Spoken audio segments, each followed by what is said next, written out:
So, hello everyone, welcome back to my YouTube channel. My name is Avnish and I am a BSc Nursing student from Lucknow. So, आज के lecture में हम लोग complete करेंगे physics के 25 most important question UP levels के, जो कि आपको एक गवर्नमेंट सीट पक्का दिला के जाएगी. सो ये श्योर शॉर्ट क्वेश्चन होने वाले हैं यूपीसी नेट के लिए. सो अगर आपने अभी तक मेरे चैनल को सब्सक्राइब नहीं किया है तो जाइए और मेरे चैनल को अभी के अभी सब्सक्राइब करिए और press the bell icon for the future update. So बिना देरी किए हम लोग आगे बढ़ते हैं. उसके पहले मैं कुछ बातें आप लोग के लिए समझा दूं कि अभी गर्मियों का सीजन चल रहा है, तो आप लोग प्लीज हाइड्रेट रहिए. अपने साथ वाटर बॉटल लेके कैरी करिए और पानी हर एक घंटे में पीते रहिए. एक घंटे तो बहुत दूर की बात है, आपको तो आधे आधे घंटे में पानी पीना चाहिए, और ताकि आप लोग हाइड्रेट रहें और अच्छे से पढ़ाई करें, क्योंकि आप लोग का एग्जाम भी बहुत जल्दी आने वाला है. पिछले लेक्चर में हम लोग ने बायोलॉजी कंप्लीट कर लिया था, 24 क्वेश्चंस. तो अब आज हम लोग बढ़ेंगे फिजिक्स के तरफ. तो हम लोग आज फिजिक्स के जो है कंप्लीट करेंगे क्वेश्चन 1. तो चलिए आज हम लोग फिजिक्स का लेक्चर के लिए आगे बढ़ते हैं. तो हमारा 25 से 48 तक फिजिक्स का जो क्वेश्चन है उसको हम लोग कवर करेंगे. तो हम लोग आगे बढ़ते हैं. तो हमारा 25 मतलब फर्स्ट क्वेश्चन मैं फर्स्ट बोलूंगा. ठीक, तो हमारा पहला क्वेश्चन है कि what is the SI unit of energy. Energy का जो है एसआई यूनिट क्या होगा. तो हमारा ऑप्शन है joule, joule, what, Newton, volt. तो हमारा इसका करेक्ट आंसर हो जाएगा जूल. जूल जो होता है एसआई यूनिट होता है एनर्जी का. ठीक, फिर हम लोग नेक्स्ट क्वेश्चन पे आगे बढ़ते हैं कि what is the SI unit of power. आप लोग को मैं बता दूं कि एसआई यूनिट और स्केलर वेक्टर क्वांटिटी से बहुत ही ज्यादा क्वेश्चन आता है. तो आप लोग एक बार प्लीज देख लीजिएगा कि स्केलर आप लोग अगर बोलेंगे तो मैं एक लेक्चर लेके आऊंगा ट्रिक के साथ. स्केलर क्वांटिटी क्या होती है, वेक्टर क्वांटिटी, मतलब उसको पूरा याद करने के लिए ट्रिक से कि ये स्केलर है और ये वेक्टर है और ये सबका एसआई यूनिट भी ले आऊंगा. ठीक, तो हम लोग अब आगे बढ़ते हैं. What is the SI unit of power. Power का एसआई यूनिट क्या होता है, जूल, वॉट, पास्कल, एम्पियर. तो पावर का एसआई यूनिट हो जाएगा हमारा वॉट. वॉट जो होता है पावर का एसआई यूनिट होता है. तो करेक्ट आंसर हो जाएगा बी. नेक्स्ट क्वेश्चन कि वो नेक्स्ट क्वेश्चन है what is the SI unit of mass. Mass का एसआई यूनिट क्या होगा. तो हमारे मास का एसआई यूनिट देखते हैं हम लोग क्या होता है. ए है ग्राम, किलोग्राम, न्यूटन, लीटर. तो मास का होता है kilogram. Kilogram equal to mass kilo, मतलब एसआई यूनिट किलोग्राम होता है. तो बी हो जाएगा करेक्ट आंसर. ठीक है, हम लोग नेक्स्ट क्वेश्चन की तरफ चलते हैं. What does refraction of light occur. Light का जो रिफ्लेक्शन है वो किस कारण से होता है, change in speed, due, colour, temperature से. नहीं, मतलब इसका जो होता है रिफ्लेक्शन अफेक्ट करता है चेंज इन स्पीड. इसका करेक्ट आंसर हो जाएगा ए. ए हमारा करेक्ट आंसर हो जाएगा. ठीक है, हम लोग नेक्स्ट क्वेश्चन पे पढ़ते हैं. Ohm's law is related which quantities.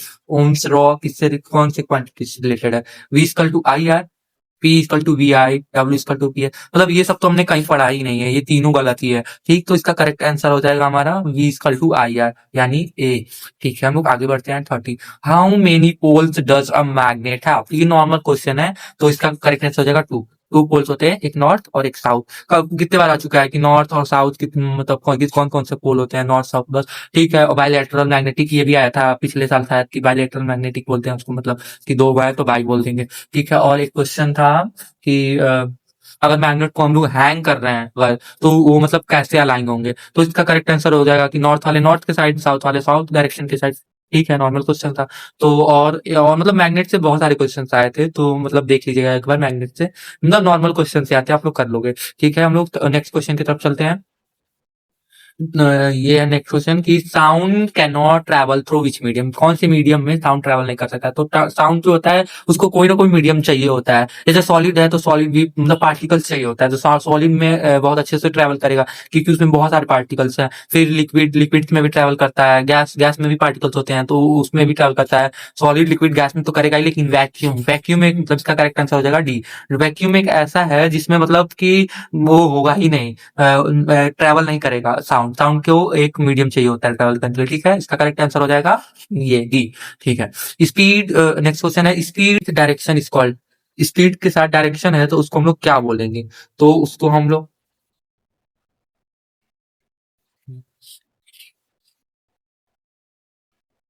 ठीक है, तो इसका करेक्ट आंसर हो जाएगा हमारा बी, मतलब सॉरी एक मिनट, तो वेलोसिटी इसका करेक्ट आंसर हो जाएगा बी। ठीक है, हम लोग आगे बढ़ते हैं। Who gave the law of gravitation? जिन्होंने जिंदगी खराब की, तो उसके बारे में आ गया। गेव मतलब किसने ग्रेविटी का लॉ दिया था? तो सबको नोन है कि इसका न्यूटन ने दिया था। न्यूटन के लॉ से तो सब लोग परेशान हो जाते हैं। ठीक है, आगे बढ़ते हैं। 34 क्वेश्चन है। How many metre are there in 1 kilometre? Normal question है कि 1 किलोमीटर में कितने मीटर होते हैं, तो इसका करेक्ट आंसर हो जाएगा सी, 1000 किलोमीटर, 1000 मीटर। ठीक है, आगे बढ़ते हैं। What is the formula of work? Work का फॉर्मूला क्या होगा? तो W equal to F D होता है।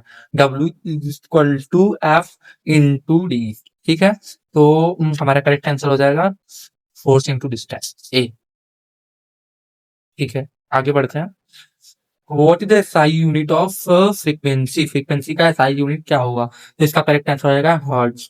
मतलब फ्रीक्वेंसी का जो होता है एसआई यूनिट हर्ट्ज होता है। ठीक है, आगे बढ़ते हैं। Time period of simple pendulum. Simple pendulum का टाइम पीरियड होता है किस पे डिपेंड करता है? इसके मास पे, लेंथ पे, कलर्स पे, शेप पे। तो इसका जो होता है किस पे नहीं, लेंथ पे होता है। तो इसका करेक्ट आंसर हो जाएगा बी। ठीक है, हम लोग आगे बढ़ते हैं। Battery converts which energy into electrical energy? तो क्या पूछ रहा है कि बैटरी जो होता है वो मतलब कौन सी एनर्जी है जिसको इलेक्ट्रिकल एनर्जी में कन्वर्ट करता है? ठीक, तो करेक्ट मतलब आंसर, क्वेश्चन अच्छे से पढ़िएगा तभी आंसर मिल पाएगा। तो इसका करेक्ट इसका ऑप्शन दिया है हमारा कि हीट एनर्जी को या फिर केमिकल एनर्जी को। मतलब पूछ रहा है कि मतलब कौन से बैटरी है वो इलेक्ट्रिकल एनर्जी किसको कन्वर्ट करती है? तो इसका करेक्ट आंसर यही होगा, केमिकल एनर्जी। केमिकल एनर्जी को बैटरी यानी सी से केमिकल को ई में कन्वर्ट करती है बैटरी। ठीक है, फिर हम लोग नेक्स्ट क्वेश्चन को देखते हैं। तो इसका करेक्ट आंसर हो जाएगा हमारा बी। ठीक है, आगे देखते हैं हम लोग। Light year is a unit of. Light year किसकी यूनिट है? तो ये हमारा है टाइम का? नहीं।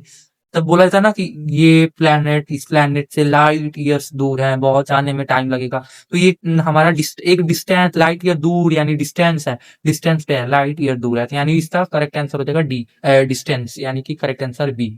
ठीक है, तो हम लोग आगे बढ़ते हैं। What type of image is form by a plane mirror? Plane mirror कौन सा इमेज फॉर्म करता है? Real, inverted, virtual, enlarged? तो प्लेन मिरर हमेशा आप लोग याद रखिएगा कि इन्वर्टेड फॉर्म करता है, सॉरी इन्वर्टेड फॉर्म करता है। हमारा इमेज इन्वर्टेड फॉर्म करता है। करेक्ट आंसर हो जाएगा बी। ठीक है, तो हम लोग आगे बढ़ते हैं। आगे बढ़ते हैं हम लोग। What is the formula of force? Force का फॉर्मूला क्या होगा? तो हमारा करेक्ट आंसर हो जाएगा mass into acceleration. Correct answer, okay. Velocity time तो होता नहीं है, वर्क टाइम भी नहीं, distance नहीं, तो इसका हो जाएगा mass acceleration. What is the SI unit of temperature? Temperature का एसआई यूनिट क्या होगा? देखिए, ये क्वेश्चन आया था एक बार, ठीक, तो मैंने मतलब गलती जल्दी जल्दी में गलत कर दिया था। हमने सोचा एसआई यूनिट टेम्परेचर, मतलब कुछ तो कंफ्यूज हो गए थे क्योंकि सब सेल्सियस फahrenheit सब रिलेटेड था, और मैंने जल्दी से सेल्सियस में मार दिया बहुत हड़बड़ी में। और इसका करेक्ट आंसर हो जाएगा हमारा केल्विन। एसआई यूनिट पूछ रहा है, तो इसका करेक्ट आंसर हो जाएगा केल्विन। केल्विन होता है तो एसआई यूनिट टेम्परेचर। ठीक है, हम आगे बढ़ते हैं। तो हमारा 43 क्वेश्चन है। Friction is what type of force? Friction कौन से टाइप का फोर्स है? मैग्नेटिक फोर्स मैग्नेट में होता है, ग्रेविटी होता है, न्यूक्लियर फोर्स एटम वगैरह में होता है। तो ये हो जाएगा हमारा कंटैक्ट फोर्स होता है, यानी ए इज करेक्ट आंसर। फिर हम लोग नेक्स्ट क्वेश्चन देखते हैं कि what is the SI unit of electric current? Electric current का एसआई यूनिट पूछ रहा है, तो वोल्ट, ओम, एम्पियर। तो हाँ, करेक्ट आंसर हो जाएगा एम्पियर। एम्पियर जो होता है वो इलेक्ट्रिक का एसआई यूनिट होता है, इलेक्ट्रिक करंट का। What is the unit of electric resistance? अब देखिए, यहाँ पे मतलब देखिए रेजिस्टेंस कुछ दिया, वहां पे इलेक्ट्रिक करंट दिखा था, तो आप ध्यान से नहीं पड़िएगा ना, तो एक ही बस उससे मतलब चेंज हो जाता है पूरा आंसर। तो इसका देखिए करेक्ट आंसर क्या हो जाएगा हमारा। What is the electric resistance का एसआई यूनिट क्या होता है? इसका करेक्ट हो जाएगा ओम। उससे रिलेट कर लीजिए ना कि ओम का electric resistance equal to I R. ठीक है, तो उससे मतलब निकलता है इसका कि नेक्स्ट क्वेश्चन है। What is the approximate value of acceleration due to gravity? इसका फॉर्मूला होता है, एक्सेलरेशन ड्यू टू ग्रेविटी का फॉर्मूला कितना होता है? बहुत मतलब इसका फॉर्मूला होता है 9.8। ये तो मतलब बहुत ही बार मैंने रखा था, तो मतलब ये हमें 9.8 सी आंसर होगा। मेरा पता होता था rate of doing work equal, rate of doing work is rate of doing work is called energy, power, force और स्पीड। तो इसका करेक्ट आंसर हो जाएगा हमारा कि power. Rate of doing work is power. किसी काम को कितने क्षमता से करना है, पावर, सही है। Sound wave is which type of wave? Sound wave कौन से टाइप का वेव है? एक ट्रांसवर्स है, लॉन्गिट्यूडनल इलेक्ट्रोमैग्नेटिक लाइट वेव। नहीं, देखिए ये भी नहीं हुआ, ये भी नहीं। एक लॉन्गिट्यूडनल है। ऐसे ऐसे ना साउंड वेव चलती है, ठीक ऐसे ऐसे चलता ट्रेवल करता है। तो इसका करेक्ट आंसर हो जाएगा हमारा बी। ठीक है, तो हम लोग आगे बढ़ते हैं। एक मिनट।